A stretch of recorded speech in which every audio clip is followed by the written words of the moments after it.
Kemudian datanglah firman Tuhan kepada Yehu bin Hanani melawan Baesa. Bunyinya, oleh karena engkau telah kutinggikan dari debu, dan kuangkat menjadi raja atas umatku Israel, tetapi engkau telah hidup seperti Yerobeam, dan telah menyuruh umatku Israel berdosa, sehingga mereka menimbulkan sakit hatiku dengan dosa mereka. Maka sesungguhnya aku akan menyapu bersih Baesa dan keluarganya.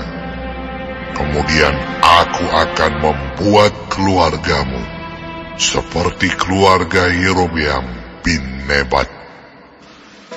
Siapa yang mati daripada Baesa di kota akan dimakan anjing, dan yang mati daripadanya di padang akan dimakan burung yang di udara. Selebihnya dari riwayat Baesa dan apa yang dilakukannya dan kepahlawanannya, bukankah semuanya itu tertulis dalam kitab sejarah raja-raja Israel? Kemudian Baesa mendapat perhentian bersama-sama dengan nenek moyangnya, dan ia dikuburkan di Tirza. Maka Ela, anaknya, menjadi raja menggantikan dia. Juga dengan perantaraan Nabi Yehu bin Hanani, firman Tuhan telah datang melawan Baesa dan melawan keluarganya, baik karena segala yang jahat yang telah dilakukannya di mata Tuhan, sehingga ia menimbulkan sakit hati Tuhan dengan perbuatan tangannya. Dan dengan demikian menjadi sama seperti keluarga Yerobeam, maupun oleh karena ia telah membunuh Yerobeam. Dalam tahun ke-26 zaman Asa, Raja Yehuda, Ela, anak Baesa, menjadi raja atas Israel di Tirza. Ia memerintah 2 tahun lamanya. Zimri, pegawainya yang menjadi panglima atas setengah dari pasukan kereta, mengadakan persepakatan melawan dia. Ketika ia minum-minum sampai mabuk di Tirza, di rumah Arza yang menjadi kepala istana di Tirza, datanglah Zimri, lalu membunuh dia dalam tahun ke-27 zaman Asa, Raja Yehuda, dan ia menjadi raja menggantikan dia. Pada waktu ia menjadi raja itu, segera sesudah ia duduk di atas tahtanya, ia membunuh seluruh keluarga Baesa. Tidak ada seorang laki-laki pun daripadanya yang ditinggalkannya hidup, juga kaumnya dan teman-temannya. Demikianlah Zimri memunahkan seluruh keluarga Baesa, sesuai dengan firman Tuhan yang diucapkannya kepada Baesa dengan perantaraan Nabi Yehu, oleh karena segala dosa yang telah dilakukan Baesa dan Ela anaknya, yang mengakibatkan orang Israel berdosa pula, sehingga mereka menimbulkan sakit hati Tuhan, Allah Israel, dengan dewa-dewa kesia-siaan mereka.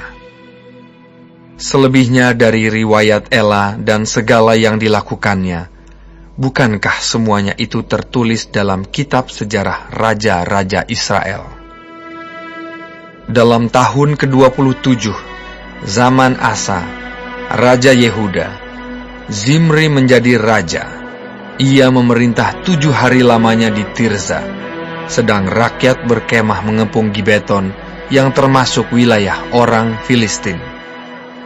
Setelah rakyat yang berkemah itu mendengar orang mengatakan, Zimri telah mengadakan persepakatan, dan ia pun telah membunuh raja. Maka pada hari itu juga, di tempat perkemahan, seluruh Israel menobatkan Omri, panglima tentara, menjadi raja atas Israel.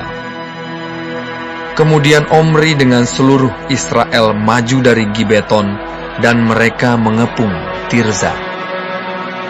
Segera sesudah Zimri melihat bahwa kota itu telah direbut, masuklah ia ke dalam puri istana raja, lalu membakar istana raja itu, sedang ia sendiri ada di dalamnya, dan ia mati.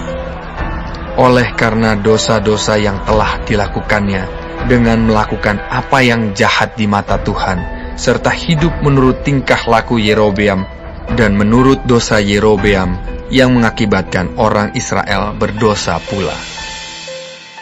Selebihnya dari riwayat Zimri dan persepakatan yang diadakannya, bukankah semuanya itu tertulis dalam kitab sejarah raja-raja Israel? Pada waktu itu bangsa Israel terbagi dua. Sebagian dari bangsa itu mengikuti Tibni bin Ginat dan bermaksud mengangkat dia menjadi raja, dan sebagian lagi mengikuti Omri. Tetapi rakyat yang mengikuti Omri lebih kuat daripada rakyat yang mengikuti Tibni bin Ginat. Sesudah Tibni mati, maka Omri menjadi raja. Dalam tahun ke-31, zaman Asa, Raja Yehuda, Omri menjadi raja atas Israel, dan ia memerintah 12 tahun lamanya. Di Tirza, ia memerintah 6 tahun lamanya. Kemudian ia membeli gunung Samaria daripada Semer dengan 2 talenta perak. Ia mendirikan suatu kota di gunung itu dan menamainya Samaria, menurut nama Semer, pemilik gunung itu. Omri melakukan apa yang jahat di mata Tuhan, dan ia melakukan kejahatan lebih daripada segala orang yang mendahuluinya. Ia hidup menurut segala tingkah laku Yerobeam bin Nebat, dan menurut dosa Yerobeam yang mengakibatkan orang Israel berdosa pula, sehingga mereka menimbulkan sakit hati Tuhan, Allah Israel, dengan dewa-dewa kesia-siaan mereka. Selebihnya dari riwayat Omri, apa yang dilakukannya dan kepahlawanannya, bukankah semuanya itu tertulis dalam kitab sejarah raja-raja Israel? Kemudian Omri mendapat perhentian bersama-sama dengan nenek moyangnya, dan ia dikuburkan di Samaria. Maka Ahab, anaknya, menjadi raja menggantikan dia. Ahab, anak Omri, menjadi raja atas Israel dalam tahun ke-38 zaman Asa, Raja Yehuda. Dan Ahab bin Omri memerintah 20 tahun lamanya atas Israel di Samaria. Ahab bin Omri melakukan apa yang jahat di mata Tuhan, lebih daripada semua orang yang mendahuluinya. Seakan-akan belum cukup ia hidup dalam dosa-dosa Yerobeam bin Nebat, maka ia mengambil pula Izabel, anak Etbaal, raja orang Sidon, menjadi istrinya, sehingga ia pergi beribadah kepada Baal dan sujud menyembah kepadanya. Kemudian ia membuat mezbah untuk Baal itu di kuil Baal yang didirikannya di Samaria.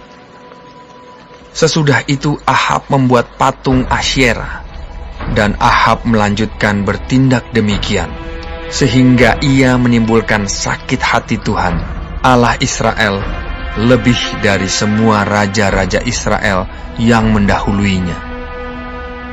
Pada zamannya itu, Hiel, orang Betel, membangun kembali Yeriko.